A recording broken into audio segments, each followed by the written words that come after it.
Thank you, Bishop Seeley. And on that note, I'm going to hand off the stage to two incredibly inspiring change makers. Moderator Sarah Langford, herself an acclaimed author and now farmer, and Green Party MP Caroline Lucas.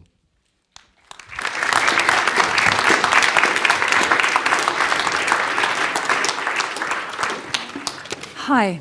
A very warm welcome on a really chilly day to the first of this session at EA Sustain. I'm Sarah Langford. I'm completely thrilled to be here talking to Caroline Lucas, who I expect probably for some of you may need no introduction, but I've been told by Joanne to give one, and so as we've already discussed, I shall do what Joanne says. Caroline is our first and only, for now, Green MP. She's been at the front line of environmental politics in the UK and in Europe for a long time. She was MEP for 10 years, MP for Brighton Pavilion from 2010, and then held her seat at every election thereafter, increasing her majority each time. She has been leader of the Green Party, was leader of the Green Party from 2008 till 2012, and then was co-leader thereafter. She has been named as the Observer Politician of the Year 3 times, and has also been cited by The Guardian as one of 50 people who can save the planet. She has also been arrested. It's all sorted, we can all go home. It's all sorted. Don't worry. She has been arrested 4 times, which we might ask her about later. And she has announced that she is stepping down, at least, if not from politics, from her position as Member of Parliament for Brighton at the next election, and has a book coming out that we will talk about at the end. So I imagine that this time, gearing up to stepping down is one of reflection, and I hope that we can bring some of that into today. And maybe we can start, therefore, if we're in a reflective mood, with the very beginning and what happened in your kind of period of growing up that created the building blocks that led to the career that you have. Because it's well as, I mean, you've talked a lot about, or not talked a lot about, but you've been asked a lot about the fact that you grew up in a household with 2 Conservative MPs, and you have said that... Sorry, it's Conservative. That would be something. That would have been interesting. That would have been very interesting. The Conservative voters, and you have talked about the fact that the Daily Mail might have been a presence on the breakfast table. I just wondered what was in place that meant that, you know, Oscar Wilde would have it, we're all destined to become our mothers in the end. But what was in place? Was it a person? Was it a book you read? Was it something someone said that made you think, I don't necessarily agree, I'm making lots of assumptions about your parents' views, but I don't necessarily agree that the paper that I'm reading every day is representative of what I think is right? So, I think it was a combination of people that I met and books that I read. And there were certainly some really pivotal people in my school days who had a big influence on me. But I think the big thing was reading Jonathan Porritt's Seeing Green. That was the moment where everything fell into place. So before that, you know, I guess I was about to say I was growing up with a miners' strike. I wasn't. That was a little bit later. But there was a miners' strike. There was the Falklands War. There were these big things that make you kind of reevaluate. Well, hang on a minute. What is our country doing here, and what are the values that seem to be driving it? I got very involved in the campaign for nuclear disarmament. I was involved in the women's movement, in the environmental movement, but all of these things felt a bit disparate. It felt like I was doing a different thing on every evening of the week, and it didn't feel connected until I read that book by Jonathan Porritt. It was written, I think, in 86 or something, so it's 40 years old, but what's so scary, I think, is it is still so relevant today, and I warmly commend it. But what he does in that book, really, is to connect all of these different things, the way we treat the environment, the way we treat each other, the way we treat the global south, our response with things like nuclear weapons. He connects them all and crucially links them back to a kind of a mindset and in particular a kind of an economy that is driving all of those. And by linking them and by kind of getting back to to the root causes rather than the symptoms. It just kind of made sense. And so there was that real light bulb moment of reading the book, being in Clapham at the time, noticing that the Green Party office was in the Clapham High Road and marching off to join up, confidently expecting a large office with a gold plaque on the outside, and finally finding a kind of broom cupboard above a Chinese restaurant. But it was still the Green Party office, so that was all good. Well, as a resident of Clapham, because it hasn't changed that much since then. That's very funny. So it was, to an extent, just a series of kind of coincidences all coming together at the same time. You happened to be near it. It was. And so thank goodness you weren't living in Kensal, basically. You've already mentioned being in the women's movement. And I know this is something that has come up before, that politics can be, very much historically was, and can still be, male in a very masculine way, in a very stereotypically masculine way. And yet within the environmental movement, you tend to, in my personal experience, see more women. And I know that this is something that has come up previously, and you are the only Green MP. I wonder if the women's movement and the womanhood of it, is there something in that? Is there something in feeling maybe other in this situation that makes you feel like you actually don't have to toe the line, that you're other anyway, so you can say something that is against the grain because everyone assumes it? Is there something in that, or am I reaching? I mean, it's a really interesting question.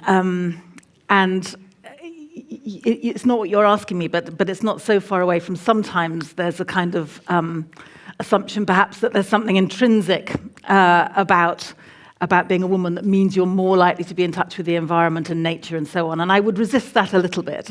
And because as soon as you assert that, then you come up with 100 exceptions that challenge it. I think your observation about the Green Movement as a whole has quite a lot in it. I mean, for quite a long time, I have to say, women were not leading any of these organizations, Friends of the Earth, Greenpeace, WWF, RSPB, that they are now having women leaders, but for a very long time they didn't. So although women were very represented within them, they were not at the leadership level until recently. I think the Green Party was different right from the start. We've always had co-chairs, co-leaders, ways in which the role of women was really embedded in our institutional structure. And I think that was one of the things actually that attracted me to it. And it's certainly true that the rest of political life does feel still overwhelmingly male. I mean, my first experience of institutional politics, if you like, was when I was elected to Oxfordshire County Council. And at the time, my first child was 3 months old. Wow. And they were not best pleased about my bringing the child into the into the chamber to breastfeed. I mean, the majority, vast majority of Oxfordshire County Council at the time were white men of a certain age, and it felt really hard. I mean, there was no kind of support for younger people or for a woman or for somebody with a child. You know, this was all kind of really hard, and in a sense, not quite so bad, but Westminster is only just beginning to catch up with that, I think. In between those two parts of your political career was, of course, Europe, and being a MEP for 10 years. And we can reflect on Europe slightly differently now because of Brexit. But I'm really interested to know that over that kind of decade is seeing it from the inside, whilst also, of course, reading what the press were reporting about what Europe meant and its influence of here. What impression did it leave you with? What were your frustrations with it? And what do you think we, in the whole referendum campaign, failed to properly understand about its value? I mean, being in the European Parliament for 10 years was a wonderful experience. I mean, not least because I was part of a Green group there of around 50 or 60 Green Party MEPs from other countries. So suddenly you were absolutely part of the architecture of the Parliament, which was hugely refreshing at a time when we didn't have any MPs at all at Westminster. And the political culture, I think, in the European Parliament was also really attractive. Again, the gender balance was much better. Every country that's part of the European Parliament has to elect their MEPs by a system of proportional representation, a fairer voting system, which tends to lead to a greater diversity of people being elected. And so that culture felt different. The culture of working together felt different. I often reflect that the word compromise in European politics is actually quite a noble word. The idea of sitting around trying to find an outcome that everybody can live with without losing face is actually quite an important thing to do, I think. Whereas, of course, in Westminster politics, compromise is one of the worst things that you can kind of shout at somebody. So I enjoyed that much more constructive way of working. But you're right in terms of, you know, what went so horribly wrong. I mean, I think people did feel that Europe was being done to them. I think we had done a spectacularly bad job of really ever explaining what the role of the EU was, and in particular what role elected MEPs had. You know, we were making environmental policy in a very real way, and in fact the UK, ironically, you know, got its own way quite a lot of the time and made a really strong contribution to that. And yet the media in this country, and I'm afraid, be quite critical of the vast majority of the media, were never interested in what was happening there, ever. You know, those stupid stories about bent bananas and so forth were the things that caught the pages. And so when the opportunity for the referendum came along, I made probably what was the biggest mistake in my political life, which was to support the idea of there being a referendum on our membership of the EU, because with great naivety, I now recognise as I look back, I genuinely thought that we could have a grown-up conversation about why Europe matters so much and why being part of it is something that actually enhances our lives. Yes, it needs to be more transparent, and yes, it needed to be more accountable, and yes, the Parliament needed more powers and the Commission needed rather fewer, but that's not a reason to walk away from it. You know, one could make lots of criticisms of any UK government, but that doesn't mean to say that you decide you're going to scrap government and do away with it altogether, by and large. So, I mean, I look back with such frustration because I think over so many years we did do such a bad job of really setting out what our MEPs were doing, what Europe was doing, why it was important. And then I think in a way, you know, that moment of the Brexit referendum was such a key moment for people to be able to say the system as a whole, nothing to do with Europe by and large often, but actually just the way in which so many things were going wrong in this country, it just gave people a very understandable reason to give the whole thing a big kicking and just say it's not working. And what if we can come on to whether or not referendums are ever actually able to get across that kind of level of nuance and detail and information on the doorstep in the way that they should. But the policies that you worked on over the 10 years that you were there, what do you wish people had understood was actually kind of a Europe design policy which we have benefited from? I mean, I can think of kind of beaches. Hundreds. I mean, clean air and clean water and beaches, as you say. One of the pieces of legislation that I was working on was trying to get illegally logged timber out of the supply chains. I mean, this stuff is stuff that people do care about. Yeah. Environmental impact assessments. I mean, just so much stuff that we take for granted now was actually coming from Brussels. But even as I say that, I realise I shouldn't put it that way because that's exactly reinforcing the idea that it's coming from Brussels, it's coming from a foreign place that's being imposed on us. No, it was being debated, discussed and agreed by a large number of members of the European Parliament from the UK and indeed many others from other countries. So it was democratically agreed on, but it was really progressive. And for a few wonderful years, there were around 6 members of the European Council, so in other words, Secretaries of State for the Environment in 6 of the different EU countries who were Green Party. And there was a wonderful short time of real progress, I think, on the environment. And as a result of that, I mean, you've already talked about the book which kind of joined up everything for you and made you think that nothing exists in isolation, everything is connected, and so you can't just tweak something over here and expect there not to be a result over here. Presumably that is exactly the point of environmental policies that cover a large area so that nature can be restored in a large area. What do you think is going to be the most damaging consequences in terms of how we're able to move forward in the UK now that we don't have that voice, that influence? Well, so much of for example, air pollution in the UK is actually coming from France and other countries, right. and I'm sure vice versa. You know, the seas are shared, the air is shared. I mean, it's all very obvious stuff, isn't it? But if you needed a lens through which to see the interconnectedness, as you say, of so much, then the lens of environmental policy in Europe is a pretty good lens to be looking at. And it feeds through into our economic policies, our trade policies, because the government keeps saying that it's going to have an environmental policy post-Brexit that is every bit as strong as the one that we had when we were part of the EU. That is already coming apart at the seams. It's not happening. The government is already rolling back on that. And when it comes to trade policy, and this is something that you will know better than I, that many farmers are deeply concerned about some of the trade agreements we now have with Australia or other countries who have very different standards when it comes to animal welfare or environmental protection. And there's a very real risk now that UK farmers are going to be undermined by cheaper produce coming in that doesn't meet those same standards, whereas the EU had a much stronger, not least because it was 27 member states, a stronger position to be able to say, no, if you want access to our markets, then these are the standards you need to take. So you become Member of Parliament for Brighton in 2010, and up until that point, the Green Party had perceived by some as a single-issue party, but of course you can't be a single issue if you're going to be a politician, you have to be across all areas.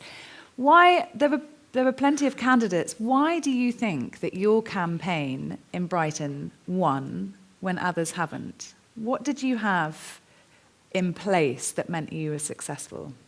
And it can't just be the citizens of Brighton, because there are people who care about green issues in other parts of the country too. There was a particular alignment, really, that worked in our favour in Brighton Pavilion. And actually, although, of course, I will speak and talk up the Green Party and how good our campaign was, and it was, but it was also the case that we were up against a politician who was standing down. In other words, there wasn't an incumbent.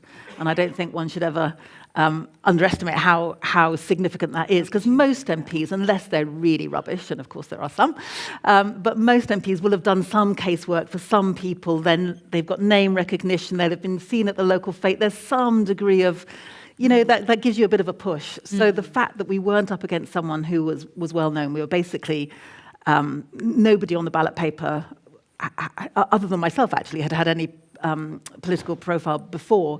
So that frankly was helpful. But it was also the fact, I think, that in Brighton there had been a fantastic local campaign at the local authority level, and we'd got more and more councillors building up at a local level. And that is the pattern that we're now seeing in Bristol, in Suffolk, indeed, where you get through that credibility barrier because people see green policies in action locally. They tend to like them because Green Party politicians tend to be very hard-working because we know we can't take our vote for granted. So we work hard, and people like that. And then it's just about pushing them over the edge to make that jump when it comes to the general election. And in Brighton, I had a bit of profile already as a leader of the party. We had this fantastic bedrock that other people in Brighton had built, which frankly I was able to take advantage of when I stood and then get over the line. Yeah, well, I think that's often the case in so many campaigns, is there is someone's shoulders that everybody is standing on. A lot of shoulders, yeah, and a hell of a lot of hard work, and a big thank you to any Green Party people that might be here, because people literally came from all over the country to help in Brighton Pavilion, because we knew that was the target seat, and we had to get that one across the line. So when you first went into Westminster, had you been in there before? Had you explored the building before? Or was your first day in Westminster actually your first day also in the Palace of Westminster? No, I had worked for Oxfam for 10 years, and in that role I'd been to a couple of select committees before, being on the other end of the tables, if you like, giving evidence to select committee inquiries.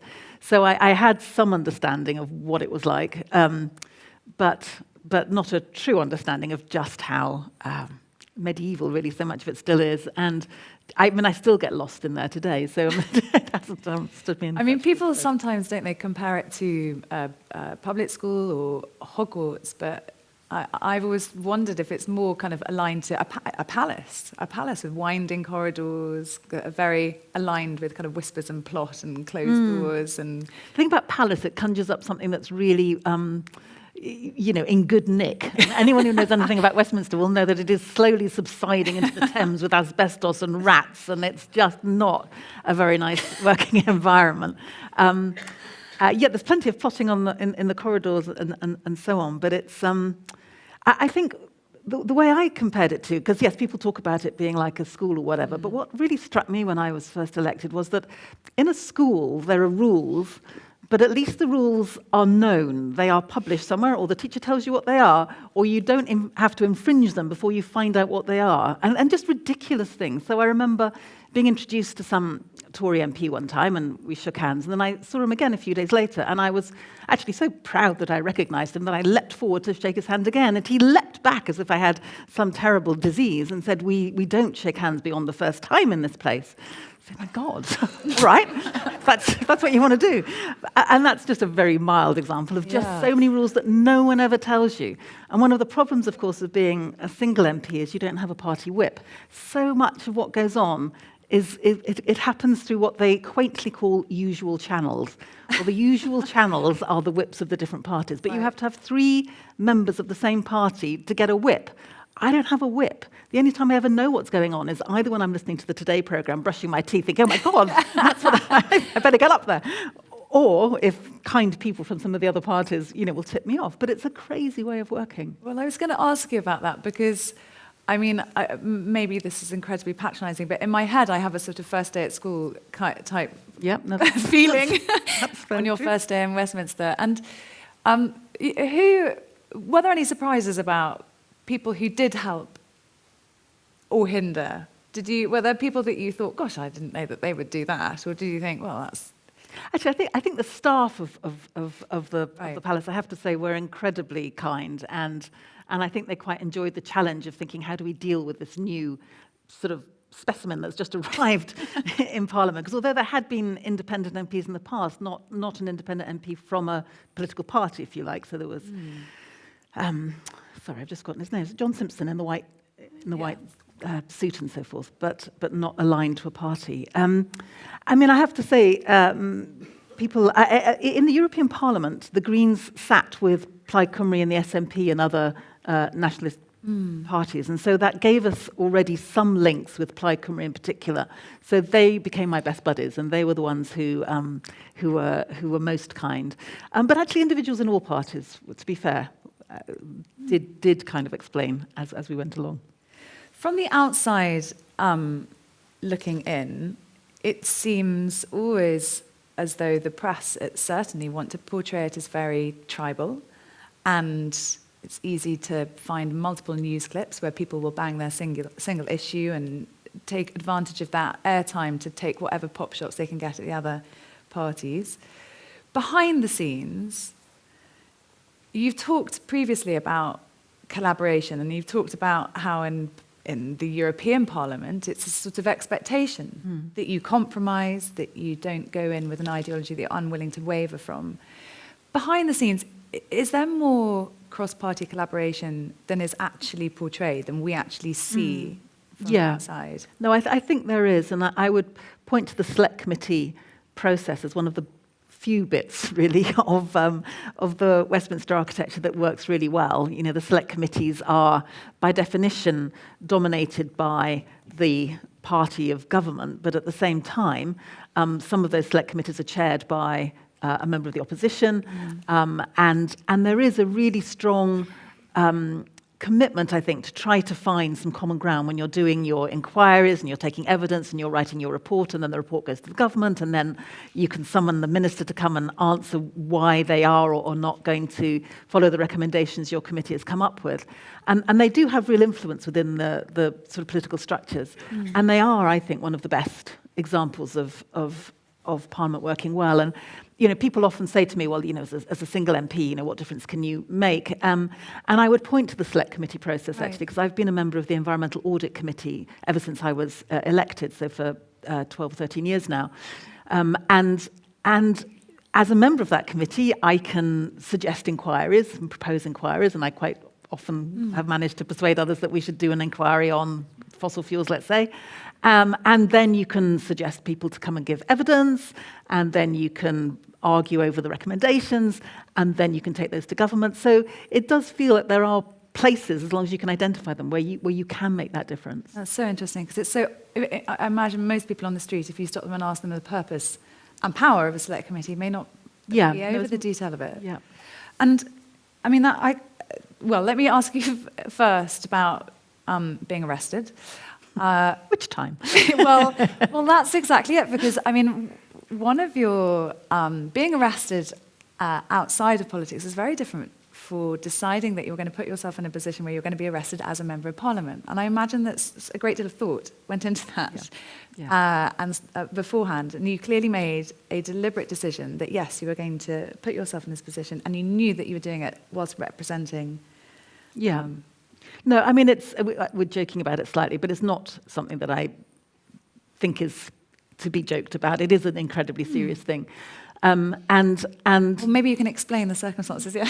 Yes, it makes it sound like I was just pilfering in Woolworths or something. I wasn't. No, this was about the most serious time, which was when it went through to a full court case, was when I was trying to stop fracking happening in Bolcombe. Bolcombe being a small village up the road from Brighton, and it happens to be sitting on an amount of oil that a number of oil companies want to extract. And fracking, this was back in 2014, fracking was seen then as the kind of the front line of where the new climate debate was going to be at, because fracking can be incredibly intensive when it comes to the emissions. It's the whole new industry. And in terms of risking being arrested, I think as an elected person, you can only do that if you have tried all of the other avenues that are open to you. Because I'm very aware, as someone who is elected to Parliament, I have a lot of privilege in terms of being able to ask questions of the Prime Minister, to be able to put down early day motions, amendments to legislation. You know, there are plenty of tools that I have as an elected person,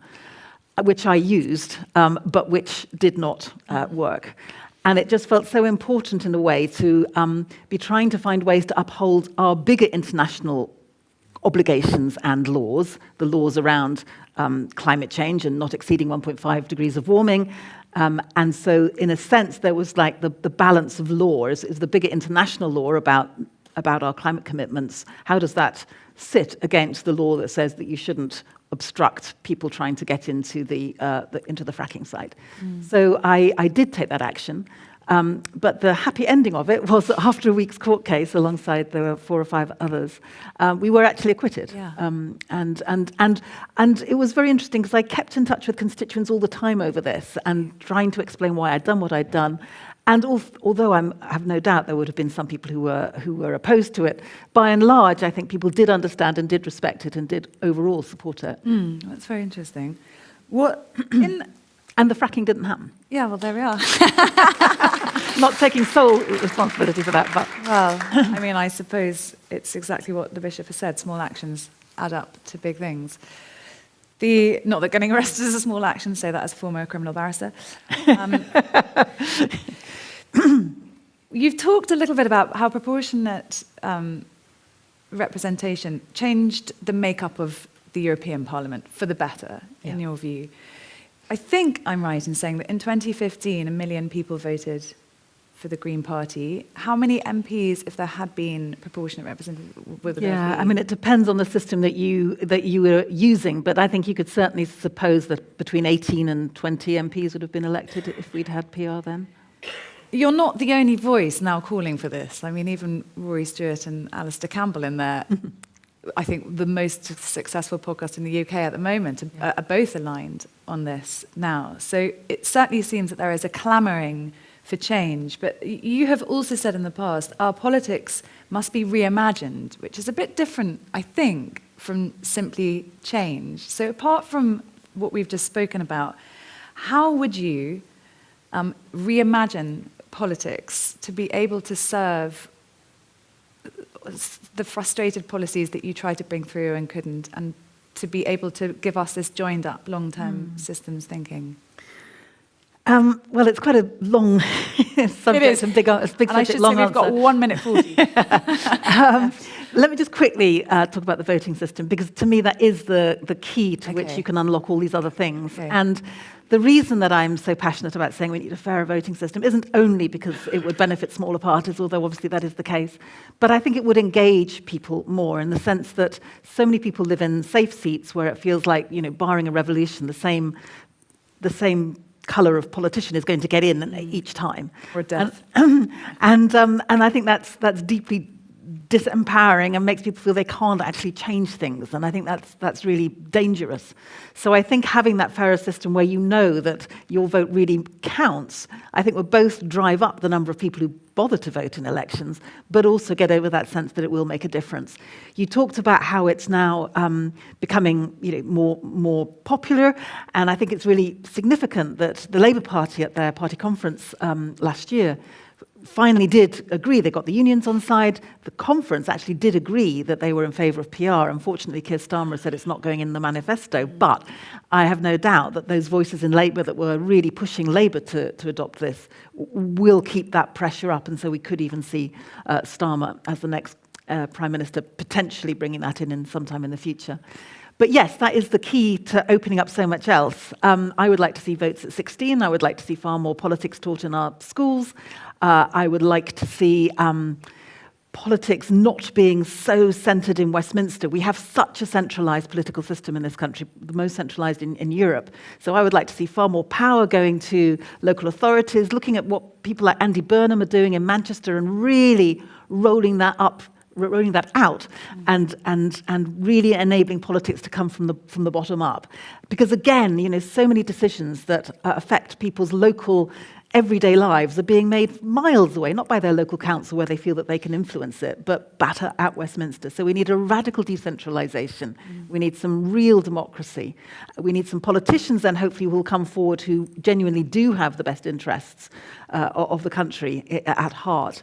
And then we might just have a hope of having the politics that we need at the moment. I mean, there's so much I could ask you, and I'm sure some of the audience will have their own questions as well. But of course, with the angle of this conference particularly, we're talking about issues that need long-term thinking. And in a 5-year election cycle, when you have to put something on a poster that you've done to get yourself re-elected next time, that's not going to happen. Are there can we have any confidence in any of the systems that are in place at the moment or could be brought in that might enable this long-term thinking to actually happen in terms of how we move forward with net zero and climate change and clean water? And I think there are some sort of examples that we can build on, and your question gives me a perfect opportunity to give a shout out to Wales, actually, that is doing lots of really, really exciting work on environment. One of the things they have, as you know, is an act for intergenerational Future Generations Act. That's right. So basically, in Wales, they were thinking, how do we kind of hear the voices of future generations around the policy table? Because the decisions that we're making are going to affect those future generations, and yet their voices aren't,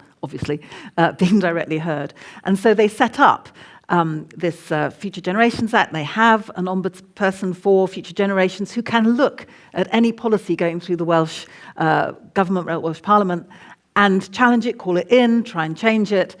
And it's just one way of trying to address this really difficult problem, because I think it is a very real one. And I think, around the world, it's something that people struggle with. I think there might be a role for citizens' assemblies, where we have citizens' assemblies from time to time here on different issues, and these are genuinely representative bodies of people who come together to consider a particular issue. There was abortion in Northern Ireland. We've done one on climate change here. And the evidence is that when you get people, even skeptics on whatever the subject is, because it is genuinely a cross-sectional view of different people, when given the evidence, they tend to come up with more ambitious policies or bolder policies on whatever the subject is than the government of the day. And that might just give governments a little bit more confidence, a bit more spine, a bit more long-term thinking. In Belgium, for example, they now have citizens' assemblies on a rolling basis, but they're there all the time as a kind of sounding board. That might be something that could get that slightly longer-term thinking. I think the Climate Change Committee has done a fantastic job of holding successive governments to account. So the Climate Change Committee was indeed chaired by your father-in-law, John Deben, and has done brilliant work in terms of holding the government to account on its net zero obligations, and that goes on no matter which government is in power. So I think there are ways we can do this that can at least begin to mean that longer-term view is built into the architecture. Well, on the theme of putting the questions out to the people, maybe we can start with the Q&A. I think there's a roving mic over there, and I'll take as many questions as I can, and then I want to come back and ask you about what just in case no one else does, that's a hint, by the way, about what you're doing next and about your book. Very bright light in my face, but yes, over here. Thank you so much, and thank you so much for all of the things that you've done to contribute towards green politics in the UK. My question is with regards to the carbon zero by 2050 commitments and any analysis that the Green Party's done or that you're aware of the impacts on mining globally. So to quote one paper, that we'll see a third of all terrestrial land, excluding Antarctica, within 50 to 80 kilometres of a mine or mining infrastructure in order to meet the carbon zero by 2050 commitments. And I wonder how it is you're sitting with that with the Green Party, bearing in mind what the Bishop said around the joined up impacts of the policies that we're advocating for in the UK. Mm-hmm. Shall I answer that straight away? Or you? Yes, because I can't see any hands up, but you're right. If you answer that, and then maybe if we can get some more hands up, and I'll point. So I think what you mean, but tell me if I'm wrong, is around the kind of critical minerals that we need in order to build our solar panels or have some of the technologies that we're going to need to have this green transition. And you are absolutely right to flag the fact that it is not uncomplicated, and it does, that there are definitely real challenges on that. And I guess all I can say is that I think that the debate about how we try to have more sustainable supply chains on critical minerals, how we try to make them more reusable at the end of their life, how that has got to be built in right from the start. Otherwise, we will, as you kind of indicate in your question, end up with a whole set of unforeseen consequences, which are potentially as problematic as the ones we were trying to solve. So I absolutely agree with you that there's a real challenge there. I think there's more and more research going into that now, and indeed it's something, again, that the Environmental Audit Committee is going to be looking at shortly. But how we have, both from the human rights point of view, because quite a lot of these minerals are coming from places where we know that there are really problematic supply chains, lots of labour exploitation, children working and so forth, as well as the actual the minerals themselves and how do we make them as long-lasting and use them as much as possible. Those are really important things that have to be built in right from the start, and we need to hurry up and catch up with where already the technology is going. So the principles of a circular economy, essentially. Exactly. And there's a question down here, and then second over there. Just go for it.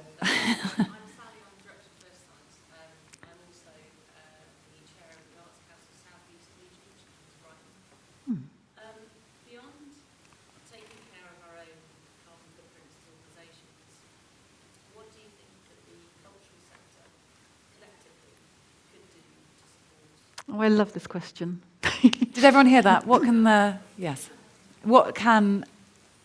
the cultural sector contribute beyond getting their own house in order, I guess is what you are asking. And the reason I love that question is because I just think it's so huge. And one of the things that I've enjoyed most in my job as an MP, I was asked by the Town Gallery in Eastbourne if I would curate an exhibition. I had full access to all of their artworks, and I could do whatever I wanted, and it was just wonderful. So I was able to put on an exhibition called Brink, and it was looking at lots of the wonderful artworks that were of the nature and the scenery and the countryside around Eastbourne and East Sussex, and start a conversation about what is the future of these landscapes that we love so much. And so we had an interactive board for young people to put their thoughts up on. And I just passionately believe that the arts can touch our hearts in a way that however many leaflets you put out never will. And I think there are so many exciting things going on in terms of theatre and in terms of visual arts, which is what I know best, which I think really can motivate people and move people. Because because we need hearts as well as heads. And I think sometimes we prioritize the one and forget the other. And it is going to be that combination that's going to make such a difference. And there's a wonderful book, and even as I start this sentence, I've got that awful sense that you can't remember what it's called. Letters to the Earth. Letters to the Earth. It was put together by a number of people in the arts who are concerned about the environment. And so they invited a number of different people to write a letter to the Earth. And the one that I was writing that was featured in that anthology was basically saying, dear artists and writers and poets, help us please, because politicians have failed. We have failed to move people and to communicate in a powerful enough way about both the challenge of what needs to be done, but also the collective power we have if we can share the sense of what needs to be done and work together to address it. So I think there's a huge amount that can be done by the arts, and I'm very grateful for what's already been done. Okay, yes, final question here. Yes, as quick as you can. Sorry, I was late actually, but so it might have been covered. But my question is, how can the Green Party square the idea of truly green policies, which to me would seem to be anti-growth, and I'm with you on that. With the idea, with what political parties in this country have to do, which is offer jobs and better standards of living, etc. How do you sell that? Okay, so the question's about growth and how do we have an economy that will allow both the planet and people to flourish. And you're quite right in the sense that the Green Party is very sceptical of an economic model that is based on more and more infinite growth. Anyone, in the words of Kenneth Balding, who was a wonderful economist, anyone who thinks that infinite growth is possible on a planet of finite resources is either a madman or an economist. And so that they have a point. But I think that doesn't mean to say that everything has to stop growing. I think the question then becomes, what needs to stop growing to allow other things to grow? So I want there to be a growth in renewable energy and turbines and wave energy and all of that stuff. But to make space for that to happen, then I would rather like no more roads. I don't think we want any more airport expansion. I think there are ways that you decide, well, what you're not going to do to leave you the space for what you do need to do. And in terms of the question about how you then have flourishing communities and so forth, if we're saying that the overall economic cake isn't going to grow forever, then I think the question of how you redistribute the existing cake comes into much sharper focus. And to me, what that would mean is, why don't we start having a conversation in this country about a wealth tax? Why is a wealth tax, which they have in countries like Switzerland, when I last looked, that wasn't some kind of communist takeover. They have wealth taxes in many other countries. And yet it's really extraordinary here that we only tax income with any seriousness, which is pretty regressive, but not wealth. So if we're not going to get more and more wealth through growth, then let's have much more of a conversation about redistribution. And for my mind, we can certainly start with a wealth tax. Well, a very polite notice saying "finish now, please" has gone up, so I will.